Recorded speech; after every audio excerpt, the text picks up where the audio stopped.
सी movies बनी है, लेकिन इस तरह की फिल्म्स में अक्सर असली घटना और लोगों के नाम नहीं बताए जाते। पर अब एक ऐसी मूवी आई है जिसमें सब कुछ खुलेआम दिखाया गया है। रणवीर सिंह की लेटेस्ट फिल्म धुरंधर बहुत ही यूनिक है, जहां रियल इवेंट्स और थोड़े से फिक्शन को जोड़कर एक धमाकेदार कहानी बनाई गई है। तो अगर आप इस धांसू मूवी को अच्छी तरह समझना चाहते हैं तो ये वीडियो देखते रहिए। आज मैं धुरंधर फिल्म को शॉर्ट में एक्सप्लेन करूंगा, तो चलिए शुरू करते हैं। शुरुआत में ईयर 1999 का टाइम दिखाया जाता है, जहां एक इंडियन प्लेन IC-814 की हाईजैकिंग होती है, जिसे पाकिस्तानी आतंकवादियों ने किया था।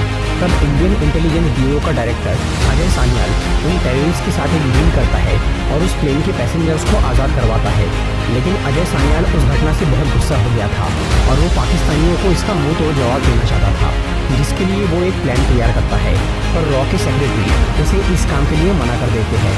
फिर 2 साल बाद सन 2001 में दिल्ली में पार्लियामेंट पर अटैक होता है, जिससे पूरा देश हिल जाता है। तब प्रधानमंत्री और विदेश मंत्री अजय सान्याल के उस प्लान पर अमल करने का फैसला करते हैं, जिसका नाम था ऑपरेशन धुरंधर। एक ऐसा सीक्रेट मिशन जिसमें एक अंडरकवर एजेंट को पाकिस्तान भेजा जाने वाला था, जो कि वहाँ के अंडरवर्ल्ड का हिस्सा बनकर पाकिस्तान की खुफिया जानकारी इंडिया को देगा। फिर अजय सान्याल ऑपरेशन धुरंधर के लिए एक जवान क्रिमिनल लड़के को चुनता है, जिसका नाम था जसकीरत सिंह। उसे कुछ टाइम बाद उम्र कैद या फांसी की सजा होने वाली थी, क्योंकि उसने एक बड़ा जुर्म किया था और अब उसके पास जीने की कोई वजह नहीं थी। इसीलिए अजय उस लड़के को एक नया मकसद बताता है और उसके जुनून और ताकत को देशभक्ति में लगा देता है। तब जसकीरत को 3 साल की ट्रेनिंग दी जाती है और वो 2004 में पाकिस्तान पहुंचता है, जहां वो अपना नाम हमजा अली रखता है और कराची शहर के लियारी इलाके में जाता है, जो कि एक बहुत ही खतरनाक एरिया था। वहाँ कई गुंडे बसे हुए थे और उन्होंने लियारी के अलग अलग हिस्सों में कब्जा करके रखा था। फिर हमजा वहाँ आलम नाम के एक आदमी के पास जाता है और उसकी जूस की दुकान पे काम करना शुरू करता है। आलम भी असल में एक इंडियन अंडरकवर एजेंट था, जो कि हमजा को बताता है कि लियारी में कई गुंडों की गैंग्स है, जो कि अलग अलग कौम के हिसाब से बटे हुए हैं और वहाँ 2 बड़े गैंगस्टर्स हैं जिनकी लियारी में हुकूमत चलती है।